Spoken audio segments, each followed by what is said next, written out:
اندر بھی اللہ کے فضل، اللہ کی رحمت سے محروم رہتے ہیں، اور وہ شب بیداری کر کے اور اللہ سے معافی طلب کرتے ہوئے اس رات کو نہیں گزارتے، وہ اس سے محروم رہتے ہیں۔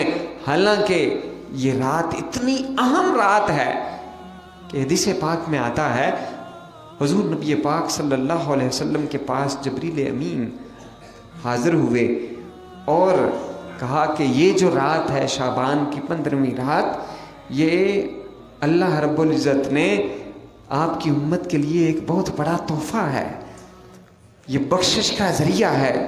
حضور نبی پاک صلی اللہ علیہ وسلم نے اس رات میں ہماری بخشش کے لیے دعا کی، اللہ کی طرف سے یہ بشارت آئی، جبریل امین نے آ کر بتایا کہ آپ کی جو تہائی حصہ ہے جو ہے امت کا، وہ بخش دیا ہے۔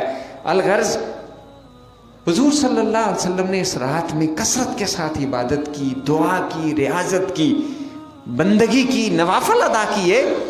جبریل امین پھر حاضر خدمت ہوئے اور عرض کی کہ یا رسول اللہ صلی اللہ علیہ وسلم، آپ اپنی نگاہیں سامنے اوپر کی طرف اٹھائیے۔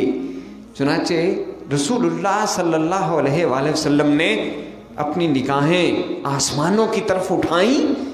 وہ پیارا نبی، وہ محبوب نبی کہ جس کی چاہت پر رب قبلہ تبدیل فرما دیتا ہے، اس کو اتنا اعزاز عطا کیا ہے کہ وہ زمین پر، فرش زمین پر بیٹھ کر عرش کی خبریں بھی جانتا ہے۔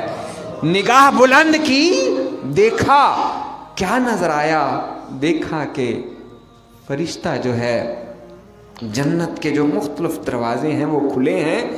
ایک دروازے پر فرشتہ یہ ندائیں دے رہا ہے، یہ آوازیں دے رہا ہے، جس طرح سے وہ مفہوم میں نے بتایا پچھلی روایت کے اندر کہ جس میں ندائیں آتی ہیں بخشش کے لیے، ایسے ہی ایک فرشتہ یہ کہہ رہا ہے، اس شخص کے لیے خوشخبری ہے، اس شخص کے لیے بشارت ہے جو آج کی رات اللہ کے سامنے رکوع کی حالت میں جھکتا۔